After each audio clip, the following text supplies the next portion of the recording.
Oke, selamat malam. Shalom Bapak Ibu, saudara sekalian. Malam ini kita lanjutkan online Bible study kita, yaitu masih Kitab Yesaya, sesi ketujuh dengan topik asal-usul setan.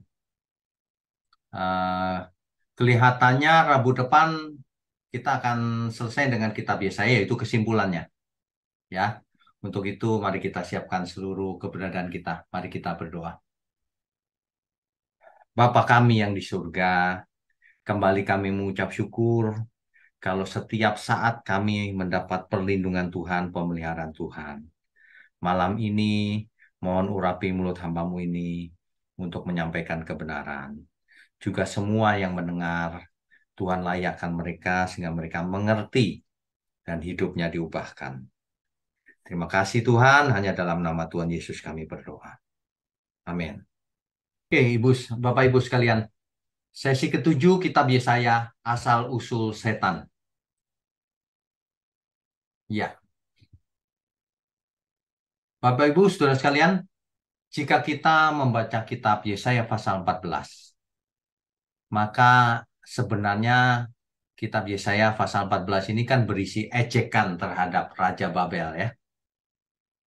Jadi kalau dibaca secara harafiah, ini pasal ini adalah ejekan terhadap Raja Babel yang kemungkinan besar adalah Nebukadnezar waktu itu. Coba kita cek dulu ya. Yesaya pasal 14 ayat 4. Kitab Yesaya pasal 14 ayatnya yang keempat. Maka engkau akan memperdengarkan ejekan ini tentang Raja Babel. Jadi yang dibicarakan ini memang Raja Babel. Dan berkata, wah sudah berakhir si penindas, sudah berakhir orang lalim. Dan seterusnya kalau kita baca ya. Intinya adalah, ini adalah ejekan tentang Raja Babel. Itu sebabnya banyak orang ngotot bahwa ini bukan tentang setan, ini Raja Babel. Dan itu benar. Sebab Alkitab ayat 4 mengatakan bahwa itu adalah tentang Raja Babel, semua ini. Ya, oke, kita lanjutkan dulu. Ya, Bapak Ibu sekalian, dalam ilmu hermeneutik, hermeneutik itu adalah ilmu tentang menafsir. Bagaimana kita membaca suatu teks, lalu kita mengerti apa yang dimaksud oleh teks itu. Jadi sebenarnya ketika kita membaca buku, surat kabar, website, itu kita sedang menafsir, menginterpretasikan apa maksudnya, gitu ya. Nah, ada tafsiran yang secara harafiah. Jadi kalau kita baca teks Alkitab, itu makna harafiahnya harus ada. Jadi kita bisa mengerti, misalnya ular di Eden itu yang bicara dengan Hawa itu ular benar atau tidak? Ya kalau menurut kalimatnya itu ular benar. Itu tafsir secara harafiah namanya. Apa adanya. Ya. Tetapi jangan salah, di tulisan apa adanya itu, di balik itu ada makna yang tersirat. Yaitu makna figuratifnya, lambangnya, arti maknanya yang lebih dalam. Ular di sini kita artikan sebagai setan atau iblis. Meskipun ada orang yang ngotot, enggak itu ular benar. Nah, biasanya tafsir Yahudi itu cenderung harafiah. Itu ular benar, gitu. Ya, eh, begitu ya. Jadi ada yang harafiah, ada yang figuratif atau tersirat. Yesaya pasal 14 tersuratnya atau harafiahnya adalah Raja Babel memang, betul itu. Tetapi ingat suatu pesan yang ada ditulis di Alkitab, misalnya berupa nubuatan ya. Itu ada yang bermakna ganda. Contohnya, Yesaya 7 ayat 14. Sebab itu Tuhan sendirilah yang akan memberikan kepadamu suatu pertanda. Sesungguhnya seorang perempuan muda mengandung dan akan melahirkan seorang anak laki-laki dan ia akan menamakan dia Immanuel. Siapa yang dimaksud? Yang dimaksud secara harafiah adalah zamannya Yesaya, yaitu anaknya Yesaya sendiri atau anaknya Raja Ahaz. Kan begitu, ya. Itu bisa dibuktikan dengan ayat yang ada. Itu benar. Tetapi di kemudian hari, ternyata di Perjanjian Baru, ayat ini dipakai sebagai nubuatan bahwa akan lahir Sang Mesias. Immanuel artinya Allah beserta kita. Kan begitu. Jadi kita tidak boleh kaku. Kekurangan hermeneutik yang klasik itu adalah begitu. Pokoknya sesuai konteks, sudah. Padahal ada hal-hal lain yang kebenaran. Kebenaran itu jauh melampaui konteks. Saudara. Kalau kita lihat konteksnya ini adalah anaknya Yesaya atau anaknya raja yang lahir kemudian. Itu konteksnya loh. Nah, di Perjanjian Baru dipakai untuk menunjuk kepada Yesus. Itu menurut orang Yahudi, oh itu salah. Konteksnya adalah anak Yesaya atau anak raja ini. Kok dipakai gitu. Nah, saudara, kebenaran itu melampaui konteks. Kalau faktanya memang demikian, itulah kebenaran. Ya, tidak boleh kaku sesuai konteks. Oke, contohnya ini. Penggenapan yang pertama dari nubuatan tadi. Ini sudah kita bahas di sesi yang lalu ya. Nah, kalau Bapak Ibu baca yang dimaksud perempuan muda itu, kemungkinan adalah istri Ahaz. Sehingga sebelum anak itu berusia 2 tahun, artinya 3 tahun sejak nubuatan Yesaya ini, disampaikan maka kedua raja Israel dan Aram akan dihancurkan. Ternyata memang demikian. Hancur dua kerajaan itu sesuai dengan nubuatan Nabi Yesaya ini. Nah, itu penggenapan yang pertama. Ya, oke. Tapi kita tahu bahwa penggenapan yang kedua adalah terjadi pada waktu uh, Tuhan Yesus lahir melalui perawan Maria. Saya sudah baca tafsir Yahudi. Mereka mengatakan bahwa seorang perempuan muda itu yang dimaksud belum tentu perawan. Ya, tetapi di Perjanjian Baru dipakai kata partenos, artinya perawan. Nah, ini pun disalahkan oleh orang Yahudi. Salah itu mengubah konteks gitu. Mereka salah. Kenapa? Karena Matius bukan mengubah konteks. Tetapi Matius sedang menceritakan fakta yang sebenarnya. Bahwa Immanuel yang di zamannya Matius itu adalah Yesus. Gitu. Ya. Orang Yahudi begitu kakunya, enggak itu almah, bukan perawan. Gitu. Nah, ingat ya, konteks sangat penting. Tetapi fakta lebih menang dari konteks. Oke, kita lanjutkan dulu ya. Ya, nah ini. Sekarang kita bicara Yesaya pasal 14. Rupanya dalam Yesaya 14 terdapat dua pesan. Yaitu ejekan terhadap Raja Babel secara harafiah benar tuh. Dan pesan yang berisi adanya makhluk yang memberontak terhadap Tuhan. Hal inilah yang dilakukan oleh para bapak gereja, yaitu mengartikan bintang timur putra fajar di Yesaya 14 sebagai setan atau iblis. Jadi kita melihat bahwa rupanya Alkitab itu bisa begitu. Satu kata di Yesaya 14 itu bisa berarti Raja Babel secara harafiahnya, tetapi bisa merupakan lambang dari setan atau iblis. Kalau orang Yahudi tidak mau menganggap ini sebagai setan atau iblis karena mereka mengartikannya secara harafiah. Itu Raja Babel. Orang Kristen salah itu mengartikannya sebagai setan gitu, ya. Oke, kita lanjutkan dulu. Ya.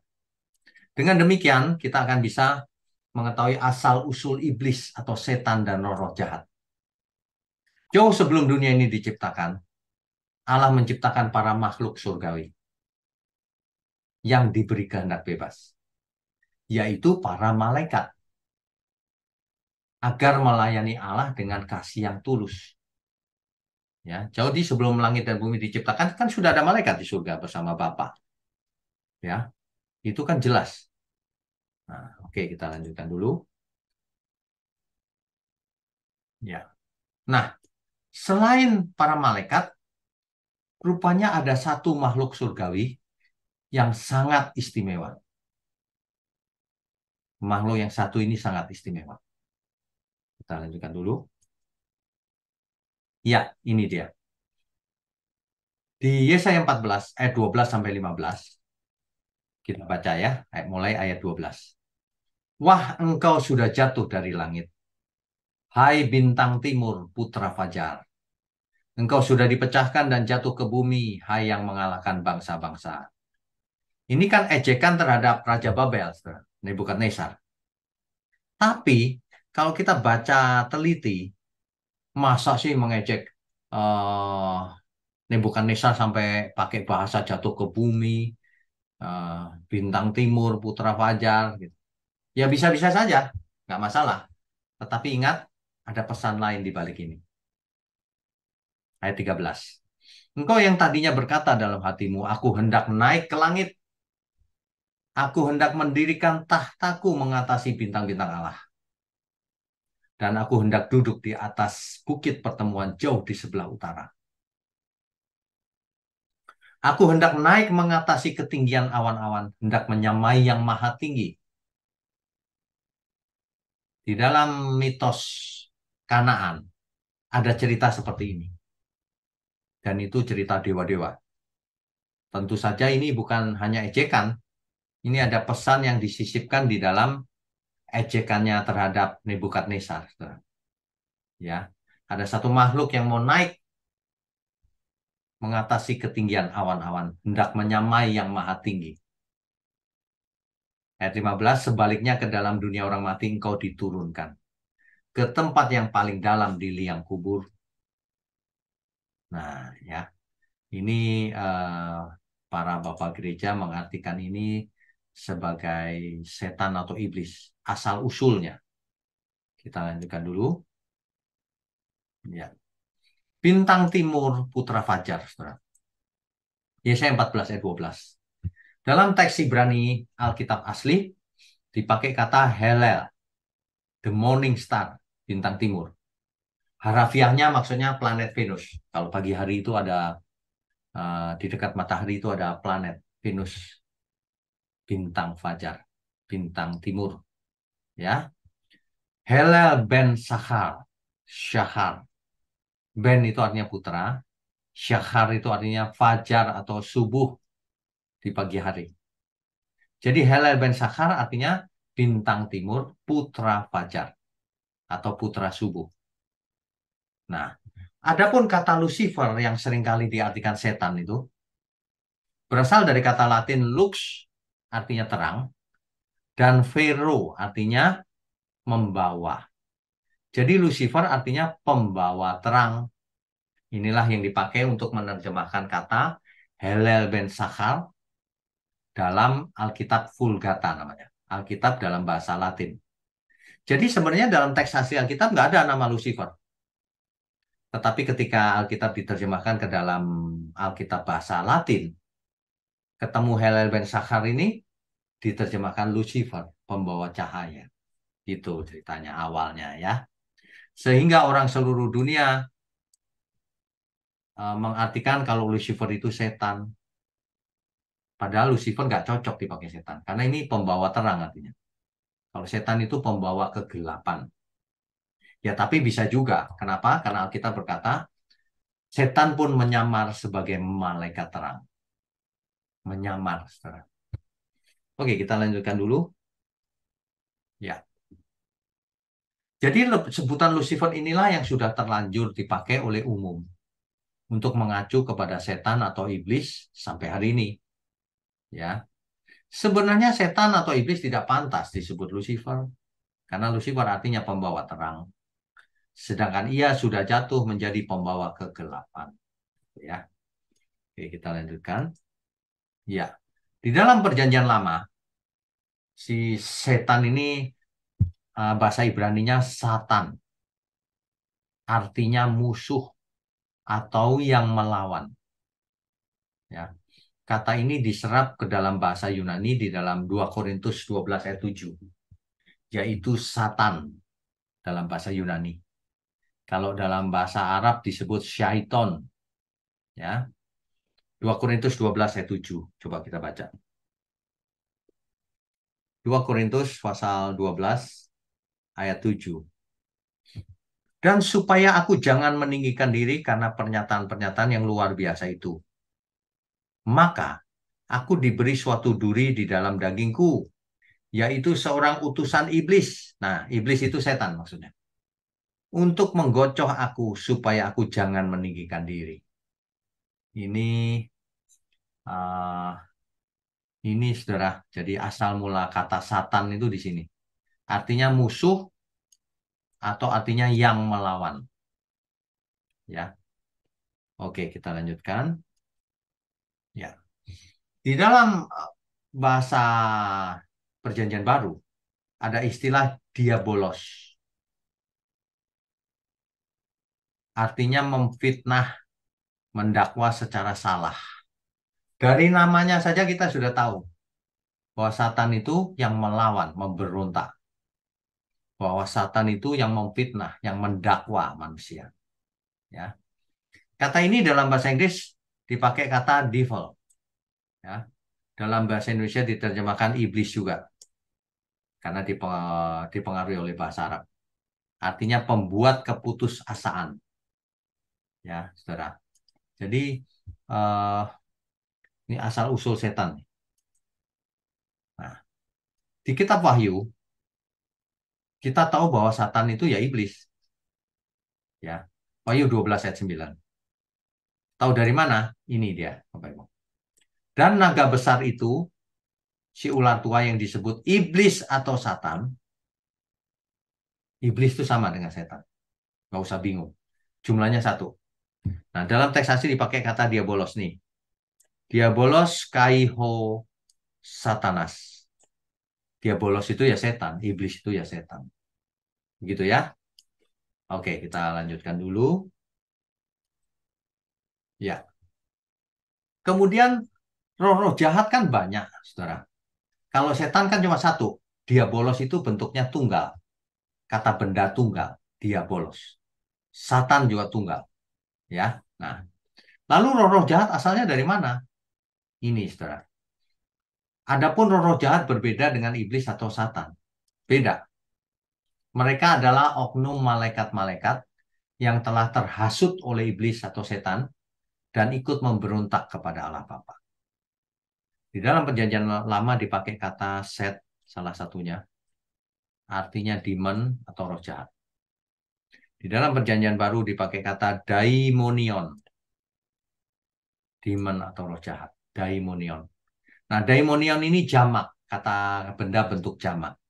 Makanya terjemahnya haruslah roh-roh jahat. Jadi roh jahatnya itu banyak. Itulah roh jahat yang gemetar di hadapan Tuhan Yesus di Matius 8 ayat 28 sampai 29. Ini banyak roh jahatnya. Ya, oke. Kita lanjutkan dulu. Ya. Tetapi iblis atau setan atau diabolos itu malah berani mencobai Tuhan Yesus. Kalau kalau roh-roh jahat tadi kan gemetar, ketemu Tuhan Yesus gemetar. Tapi kalau iblis malah mencobai Tuhan Yesus. Itu bisa dibaca sendiri di Matius pasal 4 ayat 1 sampai 11. Ya. Bahkan si iblis atau Satan ini itu teolog yang ulung. Mengapa? Karena menyerang Tuhan Yesus dengan teologi, dengan firman Tuhan. Ya. Itulah sebabnya malaikat Mikael tidak berani menghakimi iblis juga. Buktinya apa? Di Yudas 1 ayat 9. Tetapi penghulu malaikat Mikael ketika dalam suatu perselisihan bertengkar dengan iblis, bertengkar dengan setan ya, mengenai mayat Musa, tidak berani menghakimi. Iblis itu dengan kata-kata hujatan, tidak berani. Tetapi berkata gini, kiranya Tuhan menghadik engkau. Malaikat Mikael saja tidak berani menghakimi. Ini makhluk yang satu ini tidak main-main pangkatnya di surga dulunya. Ya, oke kita lanjutkan. Ya, nah itu kalau kita bicara kitab Yesaya. Ternyata di kitab Yehezkiel itu hal yang sama terjadi. Yehezkiel 28 ayat 2 dan 12 misalnya. Di situ kalau kita baca secara harafiah, artinya ini adalah tentang Raja Tirus, bukan tentang setan. Tapi sekali lagi, ada pesan yang terselip di situ. Tidak hanya Raja Tirus. Ya, ayat ini mengandung pesan ganda seperti Yesaya pasal 14. Ada makna yang lebih penting, yaitu suatu makhluk surgawi yang memberontak kepada Tuhan. Makhluk surgawi ini coba kita baca saja ya. Yehezkiel pasalnya yang ke-28, mulai ayat 12 sampai 19 deh. Saya bacakan ya. Hai anak manusia, ucapkanlah suatu ratapan mengenai Raja Tirus. Coba, nah, saya bacakan dulu ya. Hai anak manusia, ucapkanlah suatu ratapan mengenai Raja Tirus. Jadi ini sebenarnya mengenai Raja Tirus memang secara harafiah. Dan katakanlah kepadanya, beginilah firman Tuhan Allah, gambar dari kesempurnaan kau, penuh hikmat dan maha indah. Nah, kalau pengertian kita, ini bermakna ganda. Hari itu memang maksudnya adalah Raja Tirus. Tapi ada satu pesan yang tersembunyi yang disampaikan pada kita. Bahwa makhluk surgawi yang memberontak itu gambar dari kesempurnaan, penuh hikmat dan maha indah. Lucifer itu awalnya begitu. Ya. Ayat 13, engkau di Taman Eden yaitu Taman Allah, penuh dengan segala batu permata yang berharga. Yaspis, merah, krisolit, dan seterusnya. Batu-batu berharga. Tempat tatahannya terbuat dari emas dan disediakan pada hari penciptaan. Rupanya makhluk surgawi ini sangat istimewa. Semua yang berharga dibuat sebagai tatahan di hari penciptaannya. Bukan Pak, itu Raja Tirus. Iya, itu secara harafiah ngeledek Raja Tirus. Tapi di balik itu kita mau diberitahu bahwa ada makhluk yang begitu juga. Yang benar-benar seperti itu. Bukan ledekan lagi. Bukan tentang Raja Tirus gitu loh. Jadi bermakna ganda. Seperti nubuatan tadi bermakna ganda juga kan. Ku berikan tempatmu dekat kerub yang berjaga. Tempatnya itu di dekatnya malaikat kerub. Jadi pangkatnya ini tinggi. Di Gunung Kudus Allah engkau berada dan berjalan-jalan di tengah batu-batu yang bercahaya-cahaya. Engkau tak bercela di dalam tingkah lakumu sejak hari penciptaanmu sampai terdapat kecurangan padamu. Jadi waktu diciptakan mula-mula, nggak ada yang curang, nggak ada jahat. Tidak ada makhluk jahat diciptakan Tuhan. Nggak ada pada mulanya. Tapi kemudian dengan berjalannya waktu, ia curang. Jadi jahat. Salahnya sendiri. Ya. Ayat 16. Dengan dagangmu yang besar engkau penuh dengan kekerasan dan engkau berbuat dosa. Maka aku buangkan engkau dari gunung Allah dan kerub yang berjaga membinasakan engkau dari tengah batu-batu yang bercahaya. Ayat 17. Engkau sombong karena kecantikanmu. Hikmatmu kau musnahkan demi semarakmu. Ke bumi kau lempar. Kepada raja-raja engkau kuserahkan menjadi tontonan bagi matanya. Ayat 18. Dengan banyaknya kesalahanmu dan kecurangan dalam dagangmu, engkau melanggar kekudusan tempat kudusmu. Ini sebenarnya begini, makhluk ini diberi daerah kekuasaan. Tetapi ia mau lebih, menyamai yang tinggi, melanggar batas dia. Itu yang terjadi, ya. Engkau melanggar kekudusan tempat kudusmu. Maka aku menyalakan api dari tengahmu yang akan memakan habis engkau. Dan kubiarkan engkau menjadi abu di atas bumi di hadapan semua yang melihatmu. Akhir daripada makhluk ini nantinya binasa. Ya, oke, kita teruskan dulu. Ini sangat menarik, saudara. Makanya kita harus mengerti. Iya.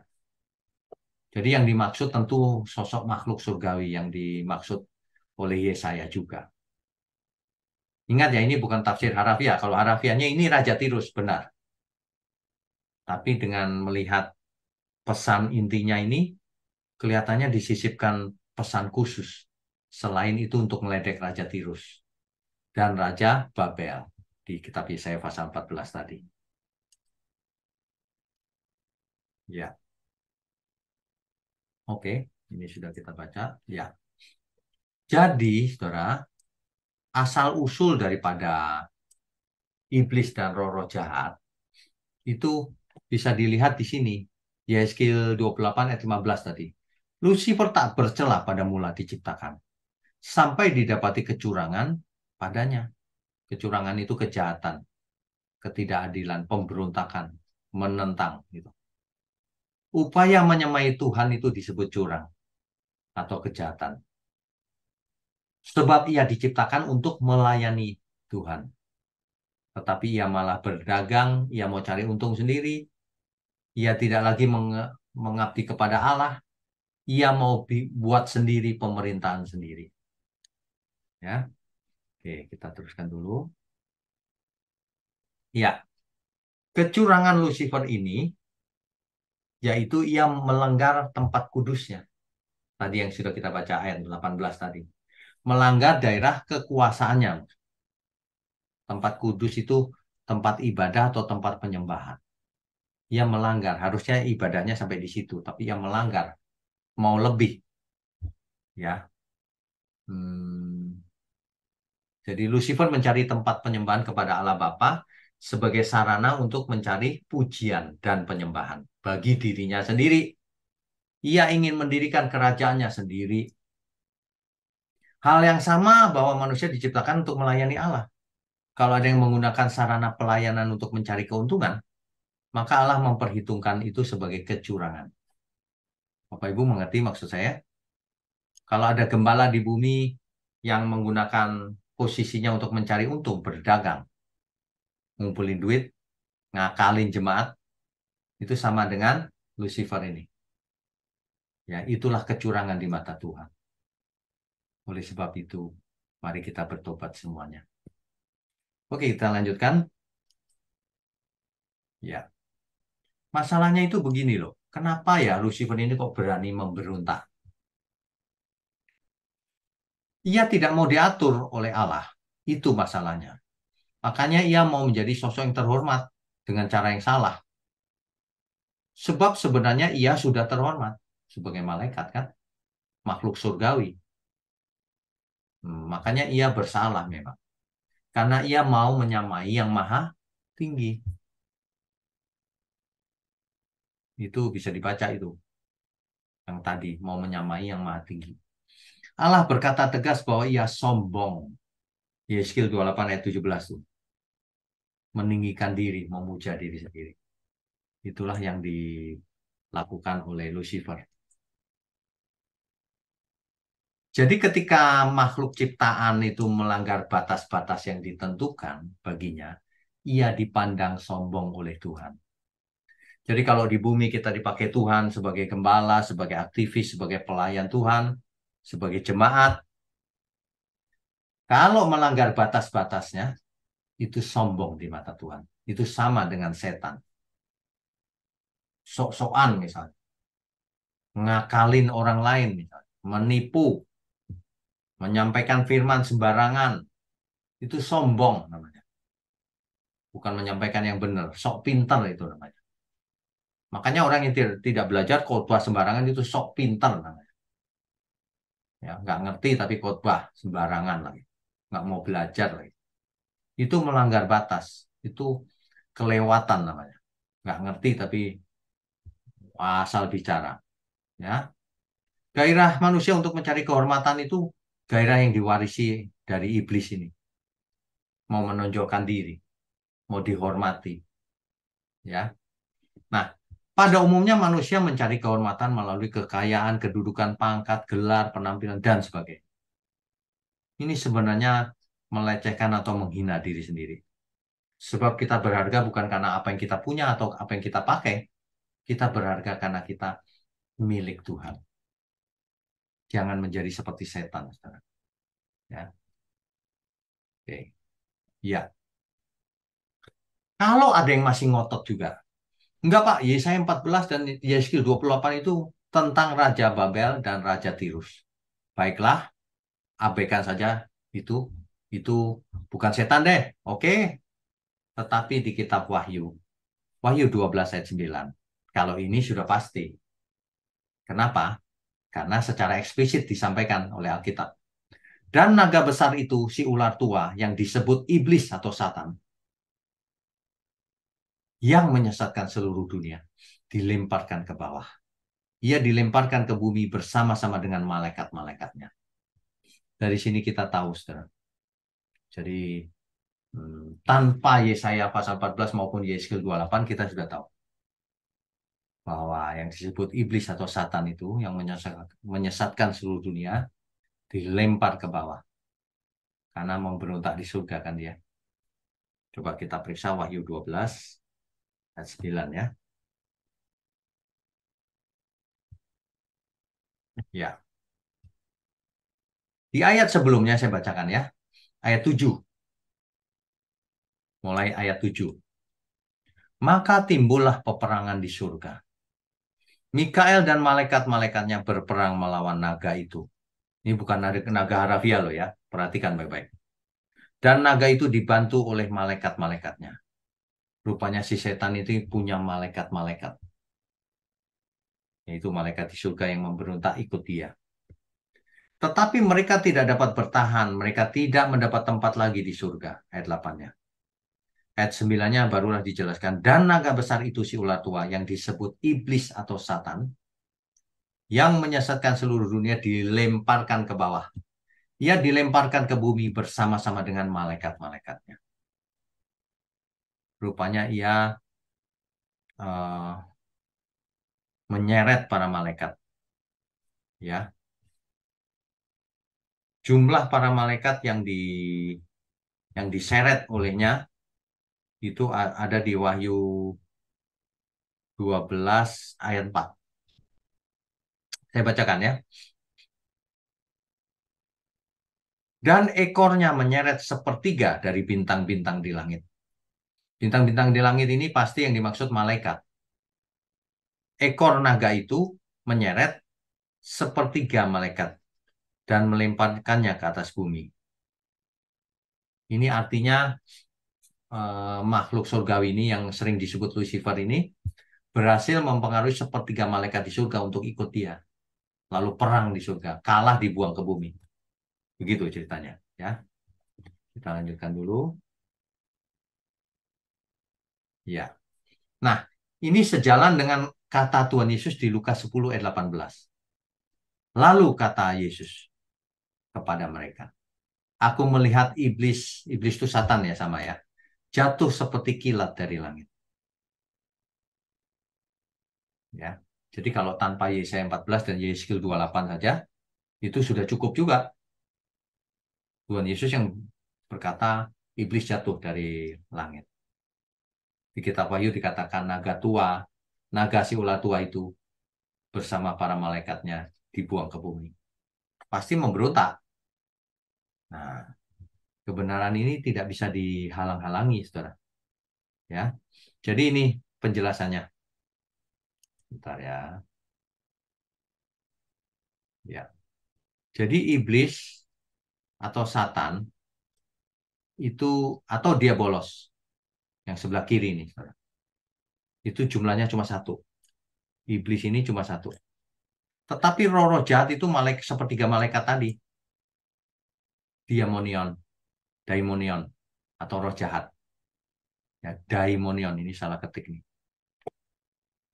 Jadi Wahyu 12 ayat 9 itu menjelaskan seperti itu. Oke, kita lanjutkan dulu. Ya. Jadi sebenarnya iblis atau satan itu berasal dari surga. Pada mulanya tidak berdosa. Tapi ia akhirnya memberontak, curang. Jadi ia berbahaya dan licik. Sedang ia di bumi, ia berani mencobai Tuhan Yesus bahkan. Dan ia punya sepertiga malaikat-malaikat dari surga yang menjadi pengikutnya. Di bumi, Lucifer disebut setan atau iblis, sedangkan pengikut-pengikutnya disebut roh-roh jahat. Ya, dan ia membentuk pemerintahan di bumi untuk menyesatkan manusia. Oke, terus ya, Lucifer dan para malaikatnya sampai di bumi, saudara. Iblis atau setan dan roh-roh jahat ada di bumi. Rabu depan kita akan selesaikan kitab Yesaya dengan kesimpulan. Ya, oke. Nah, pengertian ini banyak orang tidak setuju. Ya tadi itu kitab Yesaya pasal 14 dan Yesaya pasal 28, mereka berkata itu tentang Raja Babel dan Raja Tirus. Ya, seandainya nggak pakai ayat itu pun, setan tetap sama ceritanya. Menurut kitab Wahyu dan menurut apa kata Tuhan Yesus, kan dibuang dari langit ke bumi untuk akhirnya dimusnahkan. Ya, kenapa dibuang? Pasti pemberontakan, tidak perlu ditulis. Nah, itulah sebabnya kalau kita baca kitab Yesaya pasal 14 dan Yehezkiel pasal 28, meskipun itu tentang Raja Babel dan Raja Tirus, tapi kita tahu ini ada pesan tersembunyi rupanya. Gitu. Ya, jadi kalau ada orang yang nggak setuju ya nggak apa-apa, anggap aja itu memang bukan setan, tapi ada Wahyu, ada Lukas, ada yang lain-lain lagi. Dan ceritanya sama, tidak bertentangan. Ya, ada lagi pengertian lain. Ada orang yang berpikir bahwa setan itu begini, saudara. Tuhan menciptakan malaikat yang baik dan setan. Jadi dari awal sudah diciptakan setan menurut beberapa orang. Kenapa? Untuk mencobai pelayan-pelayan Tuhan. Jadi seolah-olah seperti film gitu. Diciptakan makhluk antagonis untuk mencobai. Ya, tugasnya itu. Jadi setan itu melayani Tuhan. Katanya begitu kata orang itu. Berguna bagi Tuhan. Bukannya jahat, memang sengaja mencobai gitu katanya. Nah itu tidak cocok dengan Alkitab kita. Pengertian itu pengertian Yahudi, sebagian Yahudi. Kan mereka tidak menganggap perjanjian baru sebagai kitab suci. Makanya nggak cocok buat kita. Kita punya perjanjian baru di kitab Wahyu dijelaskan naga si ular tua itu dengan para malaikatnya dibuang ke bumi. Jadi nggak cocok kalau itu setan itu ternyata pelayan Tuhan. Memang sengaja Tuhan ciptakan untuk melayani maksud Tuhan, mencobai manusia, menguji lah. Gitu. Bukan. Setan itu tadinya tidak bercacat celah, makhluk surgawi, tapi memberontak. Sehingga dikutuk Tuhan, dibuang ke bumi menjadi setan. Gitu. Ya, saya harap ini meskipun cepat jelas ya. Nanti Bapak Ibu bisa putar ulang-ulang, didengarkan lagi, dicatat, dibaca lagi ayatnya. Karena hari ini kan malam ini bahannya padat, jadi saya buru-buru cepat sekali bacanya. Nanti dibaca diulang pelan-pelan setelah di YouTube ya. Nah, sekarang bisa kita lanjutkan dengan diskusi dan tanya jawab. Kalau ada yang mau bertanya boleh, saya persilakan. Sebentar ya, saya buka dulu. Oke, baik. Bu Mariana, silakan. Ya Pak, makasih Pak. Pak, Ya, tadi yang penjelasan tentang malaikat Mikael pun tidak berani menghakimi itu gimana Pak? Saya kurang nangkep. Kenapa Pak? Alasannya apa Pak? alasannya mayat Musa itu diperebutkan, Bu, antara Hmm. Mikael dan iblis ini. Hmm. Mikael nggak berani tuh menghakimi si iblis, gitu loh. Mestinya kan Mikael tinggal tunjuk aja. Nggak berani Mikael, tidak berani menghakimi. Cuma berani mengatakan kiranya Allah yang menghakimi kamu. Oh, apa karena memperebutkan mayat Musa itu kah? Atau Ya, karena memang ada posisi yang satu posisinya lebih tinggi atau gimana gitu Pak? enggak, ini memperebutkan mayat Musa. Hmm. Oke, Pak, pertanyaan kedua ya, Pak. Ini Ya, ingin minta pendapat Pak Winyo aja. ya, Kalau menurut Pak Winyo tentang barongsai ini, Pak, kan ada ya, naganya itu ya, Pak. ya. ada sebagian hamba Tuhan mengatakan itu tidak boleh buat orang Kristen. Kalau menurut Bapak sendiri gimana? Oke, baik. Simbol-simbol itu sebenarnya tidak ada apa-apanya, Bu. Ini di ruangan saya ada patung naga ini. Saya dikasih oleh Pak Sidik. Mana Pak Sidik? Itu saya pasang. Kalau orang yang nggak ngerti, oh jangan itu setan gitu. Waduh, patung itu kosong, tidak ada apa-apanya. Nah, yang saya tidak tahu adalah barongsai ini memakai mantra-mantra atau tidak. Karena kadang-kadang ada yang cerita sama saya pakai mantra, pakai ini. Nah, kalau itu pasti ada roh jahatnya itu. Hati-hati. Kalau memang murni barongsai ya nggak apa-apa. Budaya. Tapi kalau ditumpangi oleh kuasa gelap, nah itu yang tidak boleh. Oh, jadi Kan ada budaya-budaya tertentu yang pakai kuasa gelap, Bu. iya Itu iya Pak, ininya seperti nembus, lidah iya, dipotong, tapi nggak apa-apa. Itu bukan kayak dari, reok gitu ya Pak ya. ya itu bukan dari Reok. Tuhan itu. Hmm. Pak, jadi intinya apapun sebenarnya ya, makanya kan kadang-kadang ada, saya terus terang aja, saya juga tidak mau nyimpan-nyimpan patung kayak gitu kalau sebelum saya dengar penjelasan Pak Lia. Ya, Intinya kalau kita tidak memperlakukan itu atau itu memang tidak diisi, itu tidak masalah gitu ya Pak ya. tidak masalah. Sekarang gini, Bu. Apa bedanya patung dengan boneka Hmm. dengan bangunan-bangunan ini? Kan cuma beda bentuk. Oh ya, Yang buat siapa? Manusia kan? ya. Gak ada apa-apanya, Bu. Cuman Ya. memang okultisme seringkali pakai simbol-simbol itu. Hmm. Ular, apa gitu kan? Hmm. Itu kalau dipakai. Makanya kita berkata gini, Bu. Jangan kau membuat patung yang berbentuk apapun. Hmm. Yang di atas bumi, yang di bawah bumi, yang di air. Dan berbakti kepadanya. Hmm. Kalau nggak berbakti ya nggak apa-apa. Oh, kesenian kan banyak patung. Hmm. Iya, iya, Kata iya. nggak, Bu? Jadi buntutnya tuh jangan berbakti kepadanya. Jangan berbakti kepadanya. Jangan anggap itu punya khasiat. Tidak. Iya, iya, iya. Iya, Pak. Itu aja. Itu aja Makasih ya. ya, Pak Wik. Oke, Tuhan berkati. Tuhan berkati juga.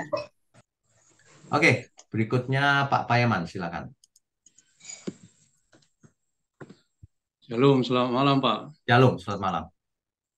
Eh, Tadi Bapak katakan bahwa setan itu satu, Ya, sementara roh-roh jahat banyak, jamak.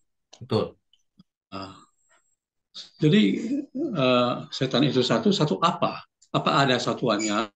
Satu Ah, pribadi, Pak. oh, jadi setan itu pribadi Pak ya? Ya, pribadi. Oh, oh. Roh-roh jahat pun pribadi. Pribadi, karena itu malaikat kan, Pak, tadinya.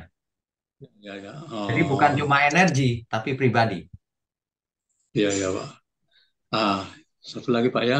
Ya, Kalau tadi kata Lucifer ada di Alkitab bahasa Latin, ya, artinya pembawa terang. ya. Dari dari sini bisa kita memikirkan bahwa Lucifer ini ada periode bahwa dia memang benar-benar terang. Ya, betul. Sebelum jatuh dalam Kemudian, dosa. ya, sebelum diusirkan gitu, Pak. Betul. Jadi dalam hal ini, kalau misalnya sampai sekarang itu, apakah masih ada? Kan kalau masih ada, sebenarnya tidak lagi harus dipertahankan karena memang dia sudah masa pembawa terang itu sudah lewat. Jadi saya tidak tahu apakah dalam sampai sekarang bahasa Latin start Lucifer, karena di luar bahasa Latin Alkitab tak ada kata Lucifer. Makasih Pak. Oke. Hari ini Vulgata masih pakai kata Lucifer, kan itu di Perjanjian Lama, Pak. Yesaya. Diterjemahkan Oh, ke dalam bahasa Latin, kan? Nah, ya yang Pak. jadi masalah adalah seluruh dunia pakai kata Lucifer itu, pokoknya Lucifer itu setan gitu. Padahal itu cerita bintang timur. Nah, saya difitnah di YouTube bahwa saya mengajarkan bahwa Yesus itu bintang timur, artinya Yesus itu setan katanya. Saya difitnah seperti itu, Pak. Padahal di kitab Wahyu 22 ayat 16, saya bacakan ya. Aku, Yesus, telah mengutus malaikatku untuk memberi kesaksian tentang semuanya ini kepadamu bagi jemaat-jemaat. Aku adalah Tunas, yaitu keturunan Daud, bintang timur yang gilang gemilang. Tuhan Yesus loh yang bicara. Akulah bintang timur yang gilang gemilang. Kalau bintang timur yang itu bukan. Akulah yang benar bintang timur itu. Nah, itu kalau diterjemahkan dalam bahasa Latin kan, akulah Lucifer. Iya Pak. Iya kan? Nah, Iya Pak. orang memfitnah saya. Orang pikir, ini mengajarkan pendeta ini. Yesus itu setan loh. Bukan kok setan. Yesus itu pembawa cahaya, pembawa terang. Iya. Nah, ini loh, orang-orang tuh sering begitu. Udah jahat, nggak pinter Ini lagi. bisa bertanya.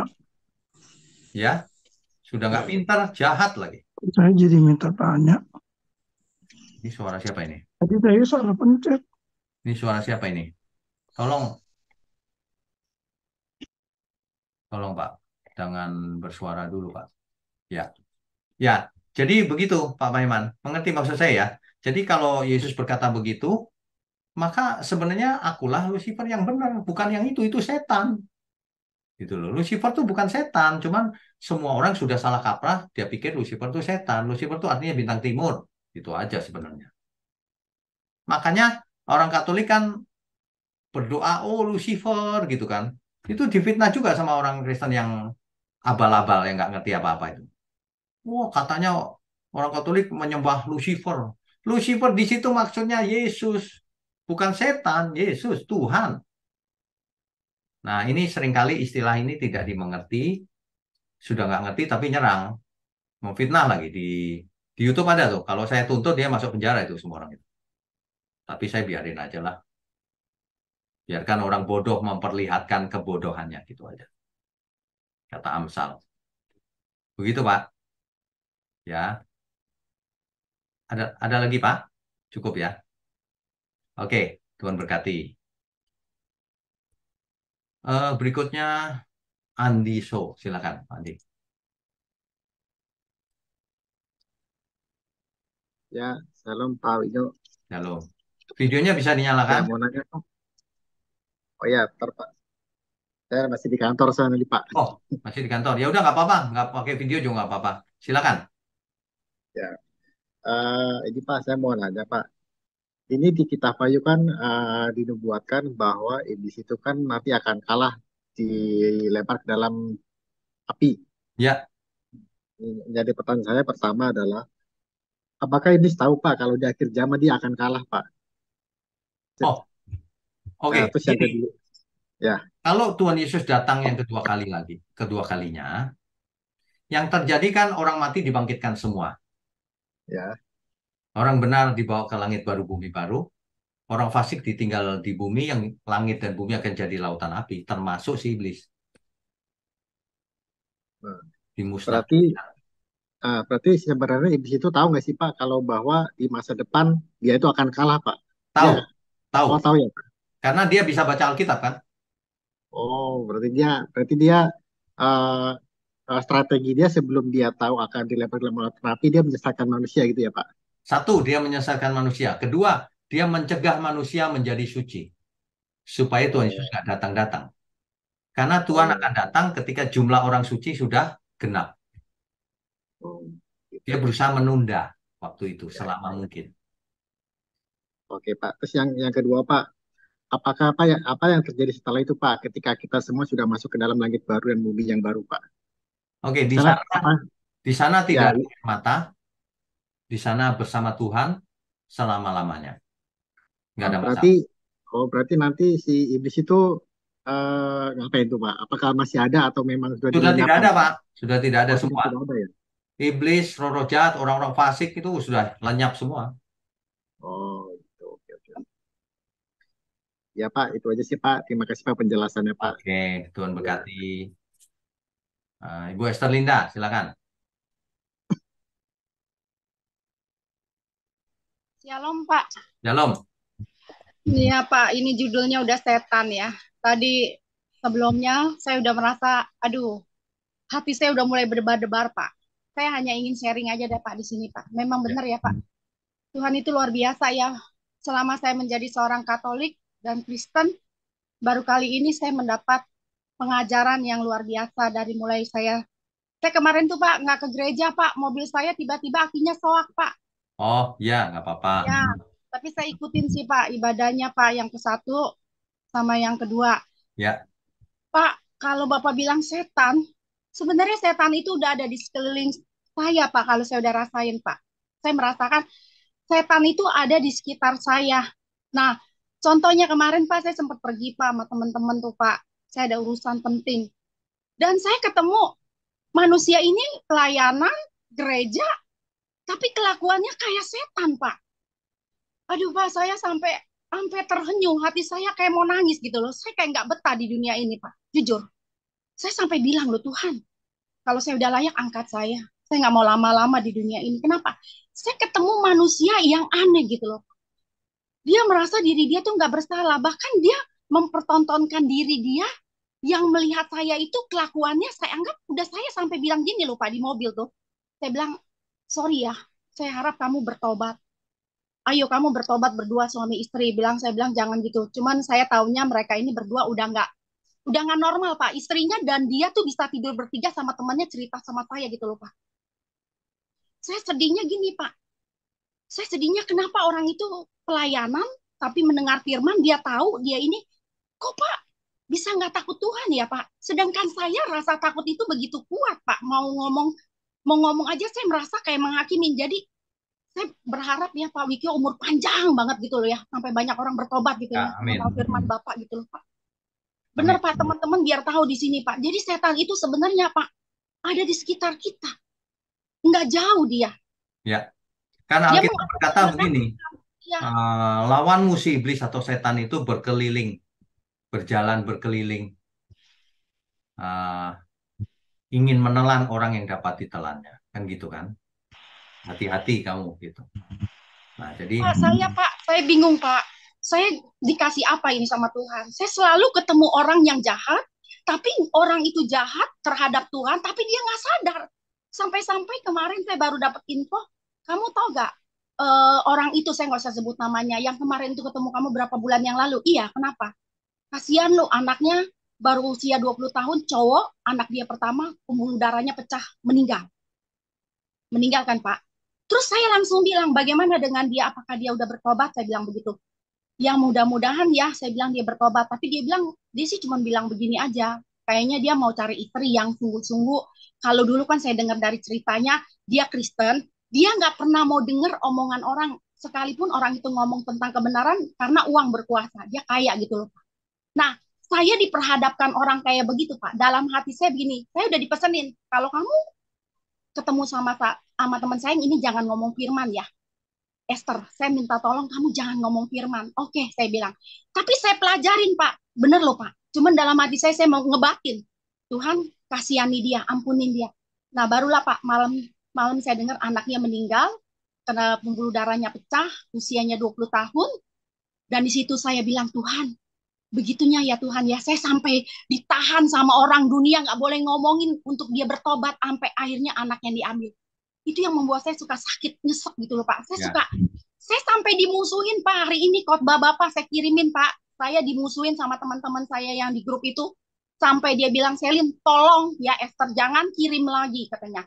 Kita punya masing-masing pengajaran yang begini.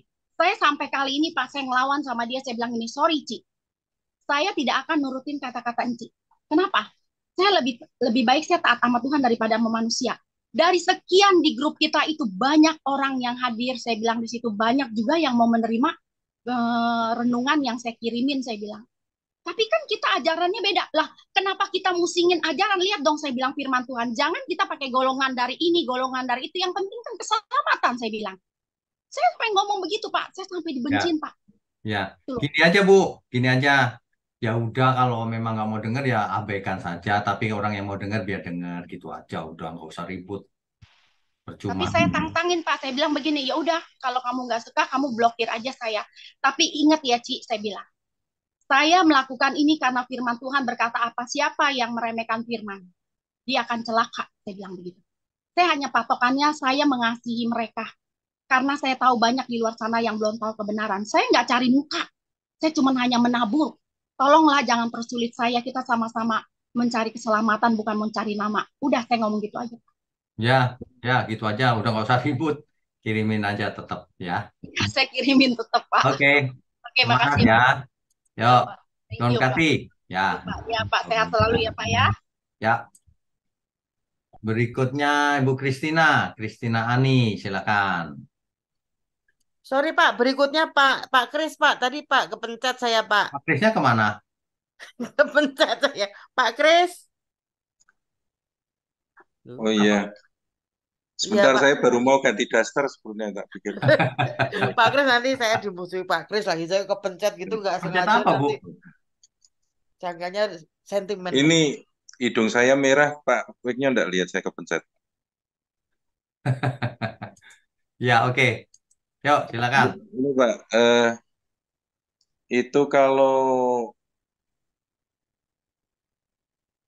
apa kita tarik dari Yesaya 14 dengan Yeskiel 28, sebetulnya di Yeskiel 28 ini kan ada satu penggalan kalimat yang menunjukkan sebetulnya itu juga tidak masuk akal kalau yang dibicarakan itu sosok manusia karena ada kata-kata eh, engkau ada di Taman Eden.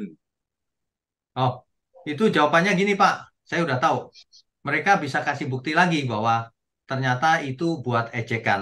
Nanti di Raja Asyur atau apa dibilang begitu juga di Taman Eden gitu. Ternyata itu ejekan, Pak. Oh, Jadi terus kan nggak bisa harafiah disebut, begitu.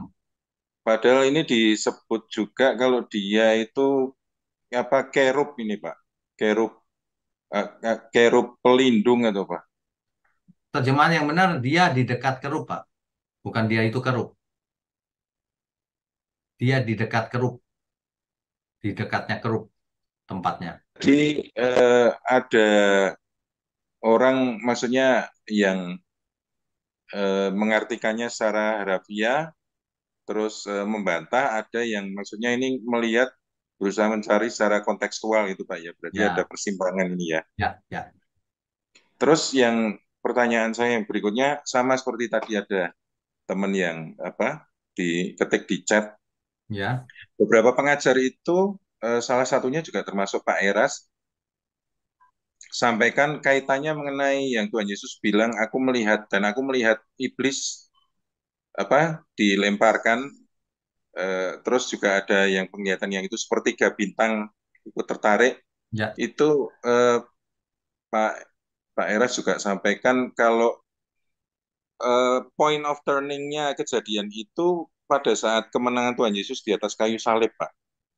Maksudnya terus dikaitkan orang memperluas apa pengertiannya dengan iblis sudah dilarang lagi masuk ke surga seperti waktu anak-anak Allah berkumpul waktu di kitab Ayub itu poin perubahannya di saat kemenangan Tuhan Yesus di atas kayu salib sehingga eh, orang juga ada yang mengartikan, jadi ini saya tidak bicara Pak Eras yang bicara, tapi maksudnya kadang-kadang ada pengertian orang yang overlapping, mirip-mirip bahwa sejak Tuhan Yesus menang di atas kayu salib, tatanan baru, tahta di atas surga, itu ada kayak sistem pemerintahan yang baru, dan di dalam sistem itu iblis dilarang masuk di dalam kerajaan surga. Cuma saya nyari apa ayat yang meneguhkan untuk ini belum ketemu oke, Pak.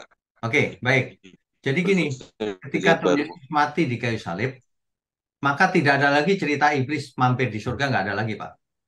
Jadi kalau ditanya ayatnya mana, nggak ada. Ya, Memang nggak pernah mampir, sudah dilarang. ya, ya, Nah, sedangkan zamannya Ayub masih bisa ke surga, kan? betul. Nah, tapi kalau iblis jatuh ke bumi, itu bukan, menurut saya bukan waktu Yesus disalib. Kenapa? Karena ketika Adam baru dicipta, sudah ada iblis di situ. Sudah di bumi artinya. Ya, Namanya juga sudah iblis, Pak. ya, ya, Artinya apa? Sudah terhukum dia. Dan dia sudah ya, jahat. Dia sudah jahat. Dia ya, menjerumuskan Adam dan Hawa, kan? ya, Nah, jadi itu yang saya sebut fakta itu lebih kuat daripada semua tafsir. Fakta. ya, Faktanya begitu. ya. Berarti seperti di Yesaya 14 dan di Yesel 28 itu juga dikatakan itu sudah iblis sudah jatuh ke bumi plus sepertiga malaikat, Pak. Berarti. Ya, ya. Oh, Nah, ya. di kitab Wahyu kan juga begitu ceritanya, Pak. Cuman yang saya tekankan tadi, seandainya ada orang yang ngotot, enggak, itu Yesaya dan Yeskil bukan tentang setan, ya sudah, nggak usah pakai itu. Pakai kitab Wahyu tetap sama ceritanya. Gitu Ya, saya. ya. Ya Pak, oke. Soalnya kadang-kadang timelinenya kayak overlapping dan Kalau penjelasannya kadang-kadang campur-campur gitu Pak. ya. Nggak, kalau lagi bingung gitu, Pak, lihat faktanya aja. Ya, Di awal sekali Adam sudah berhadapan dengan iblis. Iblis sudah jahat. mm. Itu aja. Ya.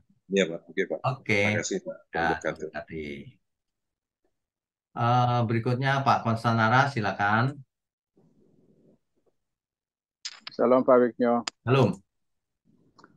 terima kasih Pak untuk pengajaran malam hari ini. Saya coba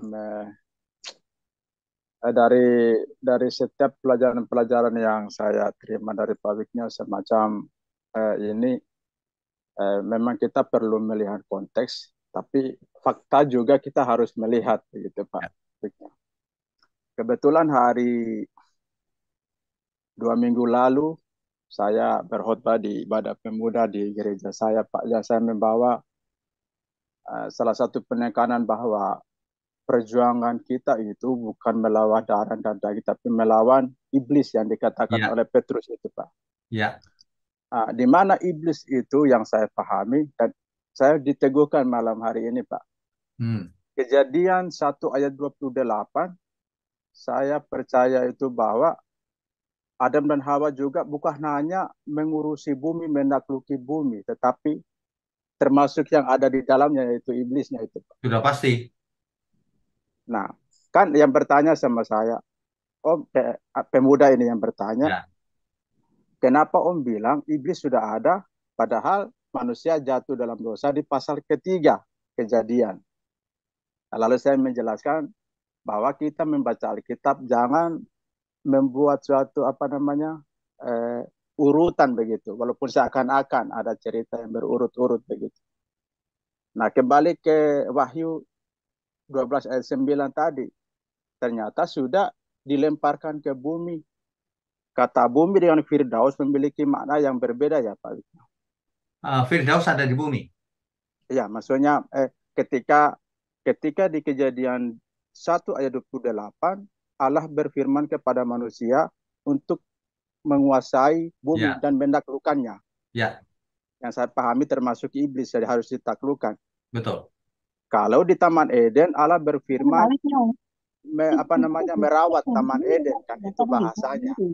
Dimana juga di sana termasuk ada iblisnya. Ya. Maka kesimpulan atau implikasi yang saya dapat bahwa kita berjuang, kita berperang bukan melawan siapa-siapa, melawan iblis. Ya. Di mana iblis itu ternyata di pikiran, Pak. Ya. Bukan yang kejang-kejang yang kita lihat, walaupun ada begitu. Yang Tetapi yang kejang-kejang lebih itu berat, kemungkinan besar roh jahat, roh-roh jahat. yang daimonia tadi ya Pak. Ya, dia daimonian ya. Daimonia ya. Tetapi yang paling berat adalah yang di dalam pikiran, Pak. Betul. Nah, kenapa sampai terjadi ada perpecahan, ada saling menyesat-mesatkan? Ternyata itu yang iblis di dalam pikiran itu belum ditaklukkan, Pak. Betul. Maka di kitab mana kayak mengatakan bahwa mestinya kita harus mengambil seluruh perlengkapan senjata Allah. Betul. Yaitu kebenaran. Di sana ada ketopong. Berarti kan firman yang harus mengubah paradigma, kata. Ya, betul. Betul. Ya. Jadi saya menekankan bahwa sebenarnya kita kalau kita mau kayak Ibu siapa tadi yang cerita, saya lebih pilih diam kalau ada orang yang tidak mau menerima.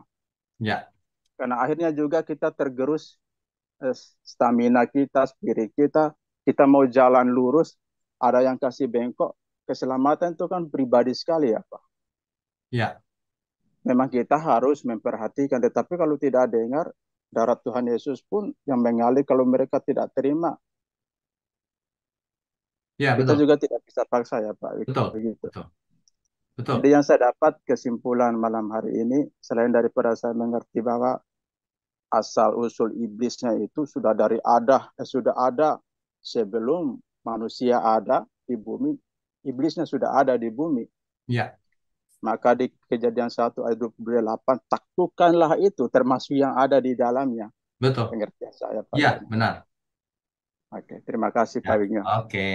Tuhan berkati. Terima kasih. Ya, ini ada yang tanya ke saya lewat chat. Berarti kedatangan Tuhan Yesus masih lama ya? Enggak, sudah dekat sekali, Bu. Cuma kita tidak tahu eh, kapannya, tepatnya. Tapi sudah tidak lama lagi. Ya. Oke, berikutnya Ibu Kristina. Silakan, Bu. Salam Pak. Shalom. Baik, makasih Pak. Saya cuma nambahkan tanya aja, Pak. Kalau di 2 Korintus itu kan katakan bahwa setan itu artinya kan musuh ya, Ya, musuh betul. yang melawan, yang memfitnah. Dan eh, apakah bisa ya Pak? Kita sudah terima Tuhan Yesus dan ada Roh Kudus, masih bisa masuk di pikiran kita, hati kita, roh jahat ya Pak ya. Kan kadang-kadang orang kalau apa ya memfitnah atau apa itu karena pengaruh ke karakter ya Pak ya, Oke, roh baik. jahatnya itu. Baik. Jadi sebenarnya yang mau dirusak itu memang karakter manusia, Bu. Karakter ya Pak ya. Karakter lewat cara berpikir yang salah. Ya. Lah untuk kita makanya Tuhan kata makanya kalau di firman Tuhan kan kita harus bagaimana hidup yang kudus, suci Ya, dan apa itu kan Pak ya. ya. Nah, bagaimana caranya ya Pak? Yang paling parah tadi Bapak tadi siapa itu Pak tadi yang bilang memang benar sih kita harus melawan itu yang di pikiran kita tuh yang paling susah Pak. Ya, Di pikiran kita. Nah, itu cara melawannya gimana ya Pak? oke. Selain dari ketopong apa itu Pak? Ya, oke, baik. Jadi gini, sebenarnya bagaimana kita bisa menjaga pikiran dan hati kita itu kudus. Kudus itu artinya bersih. Iya. Ya, kita jangan nonton yang nggak benar, jangan mendengar yang nggak benar, jangan melayani nafsu kita, kedagingan kita, matikan kedagingan kita, terus belajar terus. Sebab banyak orang kalau disenggol dikit, emosinya muncul, lupa dia bahwa dia harus Iya. kudus. Nah, itu yang mesti dimatikan. Hmm. Ada caranya ya, nanti kendalikan. Alkitab berkata, tetapi kamu harus berkuasa atasnya. Berkuasa atas natur dosa kita ini. Makanya Tuhan Yesus berkata, jika seseorang tidak melepaskan diri dari segala miliknya, tak dapat jadi muridku. Masih Iya. memiliki, nggak bisa, aku memang begini. Nah, yang gitu-gitu nggak bisa bertobat tuh. Iya. Iya betul. Gitu, Bu. Latihan. Perlu latihan. Tapi satu lagi Pak, berarti kalau tapi itu banyak sekali Pak, saya perhatikan dengan orang-orang kudus ya, dalam arti orang-orang Kristen ya Pak, punya kata seperti itu loh Pak, banyak banget ya punya kata seperti itu. Berarti masih ada roh jahatnya ya Pak, tidak punya ya kayaknya ya Pak ya. Ya. Banyak loh Pak, nggak maaf Ya. hamba Tuhan, masih banyak itunya Pak, sombong, apa itu Ya masih kan, ada. kan Kristen KTP-nya, Bu. Pikiran dan hatinya belum Iya, Pak. tentu seperti Kristus. Ya kan? Nah, Iya. jabatan hamba Tuhan kan jabatannya pendeta. Hidupnya benar apa enggak? Nah, yang penting faktanya aja. Bukan apa yang kelihatan di mata manusia, yang di mata Tuhan bagaimana kita hidup. Itu, Bu. Ya. Satu lagi ya Pak. Boleh, boleh. Pak, Allah kan sudah membuang seperti tadi timbuang ke bumi ya Pak ya. Ya. Karena saya berpikiran kenapa harus ke bumi ya Pak? Apakah nggak ada yang lain maksudnya gitu loh? Karena sudah tahu manusia itu dari awal sudah jatuh dosa kan Pak, Adam Hawa itu loh. Jadi Allah kan tahu dong kelemahan penciptanya kan Pak. Maksudnya gitu loh Pak. Gimana ya Pak? Itu dibuang bumi sengaja, Bu. Sekalian untuk menguji manusia. Pengujian berarti. Ya. Penampian manusia sekaligus ditampi. Jadi anak Allah apa enggak gitu. Itu memang gitu ya. sengaja dibuangnya ke bumi. Ya.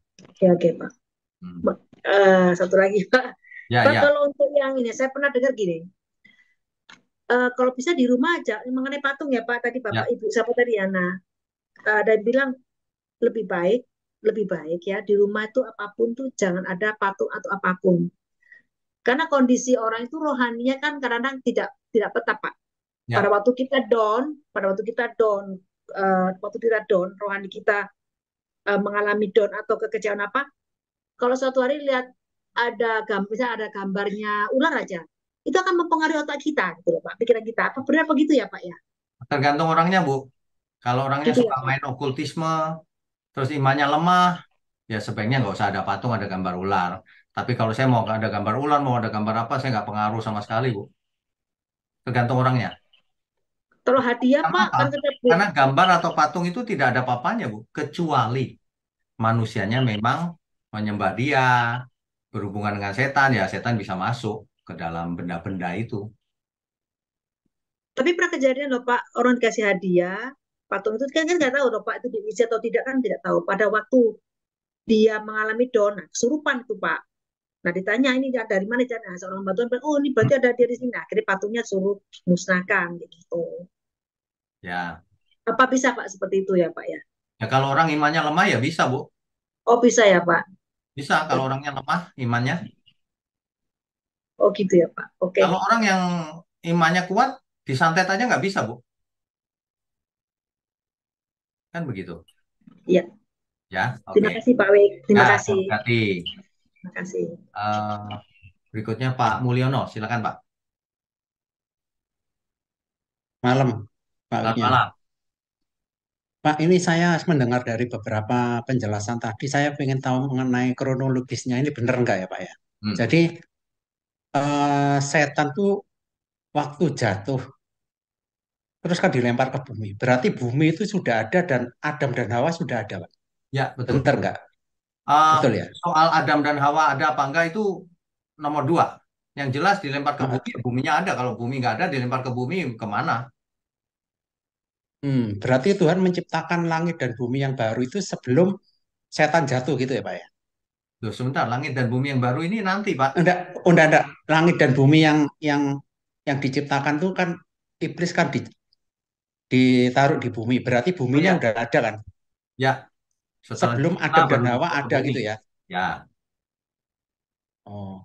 Terus kalau iblis jatuh itu memang nggak langsung dibinasakan, berarti Tuhan punya tujuan khusus ya nanti buat manusia ya Pak? betul. Punya rencana gitu ya? Ya, betul.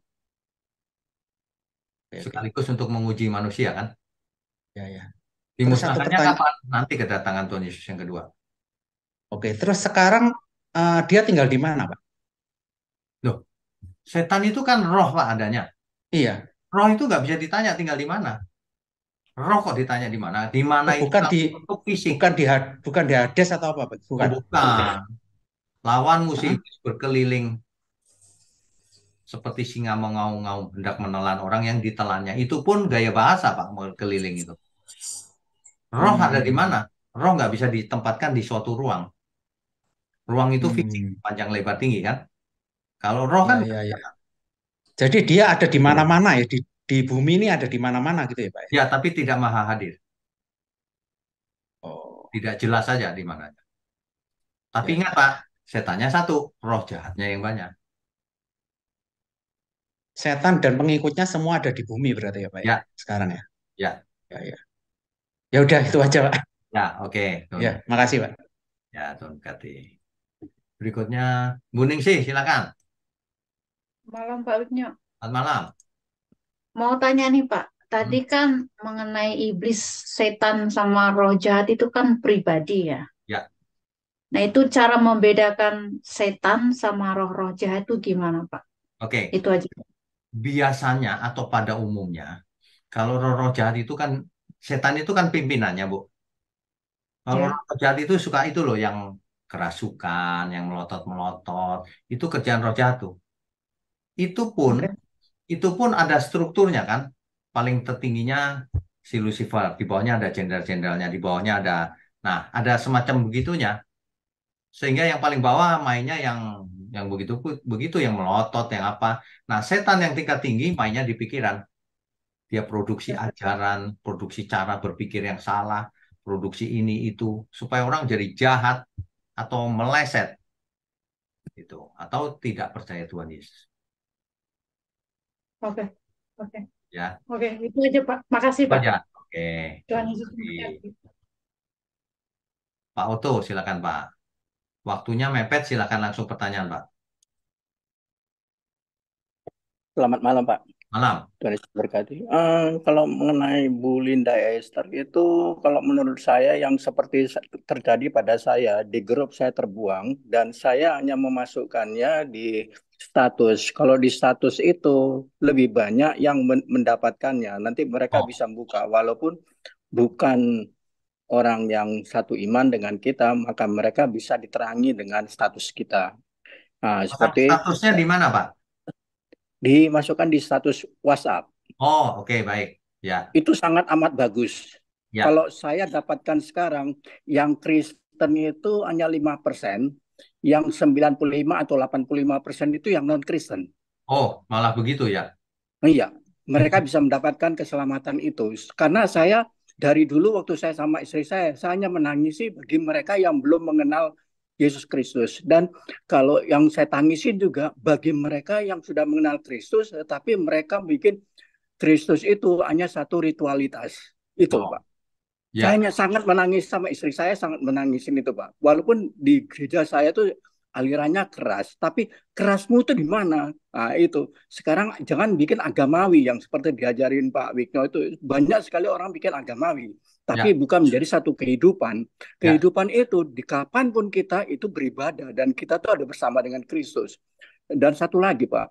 Em, saya punya pengalaman untuk masalah santet, Pak. Masalah santet itu adalah satu ilmu yang pengosongan diri. Dikosongkan kita, dikosongkan sampai saya bisa memegang knalpot yang begitu panas, kayak nggak merasa panas, Pak. Ya, Tetapi maaf Pak, saya masih keyakinan lama waktu itu, saya keyakinan lama yaitu bahasa roh.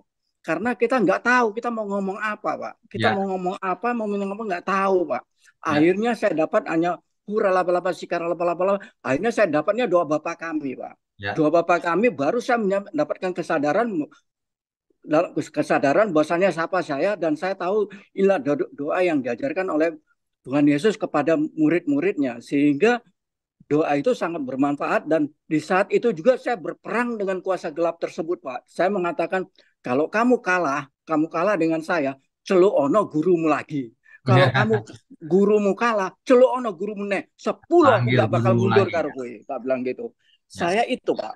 Karena saya tahu kuasa gelap adalah pengosongan diri, Pak. Pengosongan ini kita nggak tahu mau panggil apa, mau buat apa, tapi hanya itu.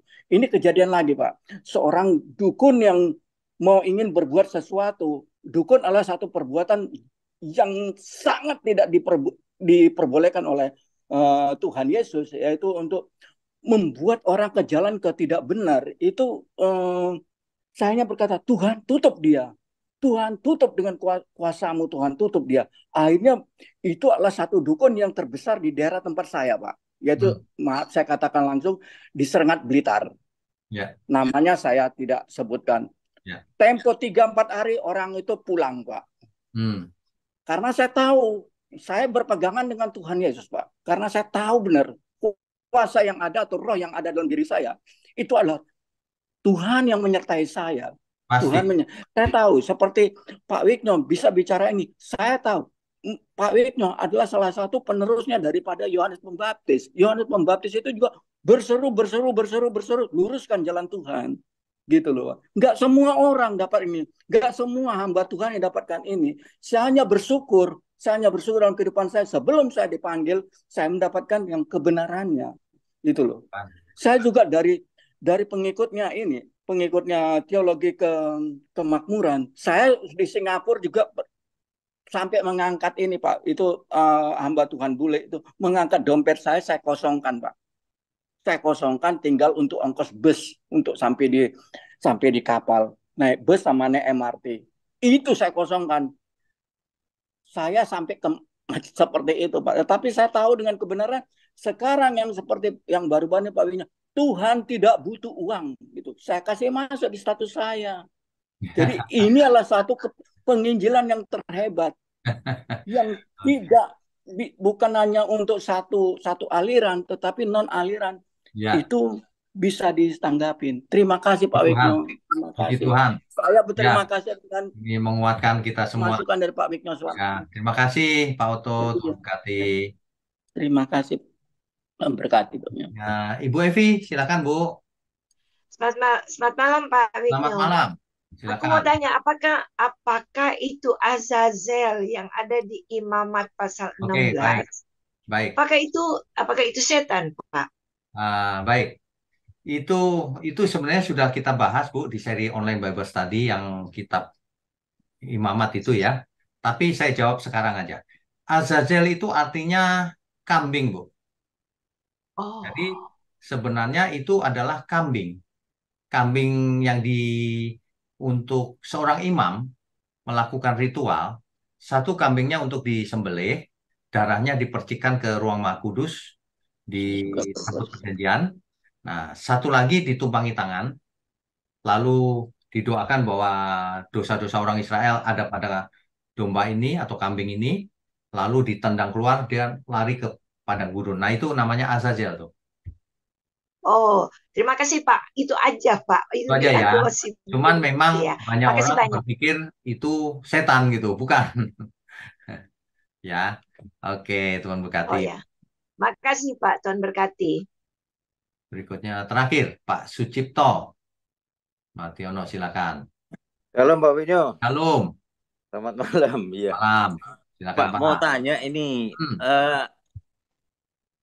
Lucifer iblis jatuh dalam dosa ketika memberontak kepada Allah. Itu apakah sesudah penciptaan manusia atau sebelumnya, Pak? Yang pertama itu, Pak. Oke, jauh sebelumnya. Jauh sebelumnya, Pak. Itu Ya. terjadi di surga itu, jauh sebelumnya.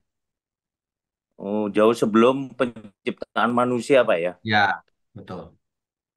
Nah, Terus yang kedua, ada beberapa teori penciptaan, tapi tetap ya. saja iblis itu jatuh sebelum ada manusia. Oh iya, ya. Iya, Pak. Terus yang kedua, Pak. Iblis kan pengikutnya roh-roh jahat, Pak. Ya.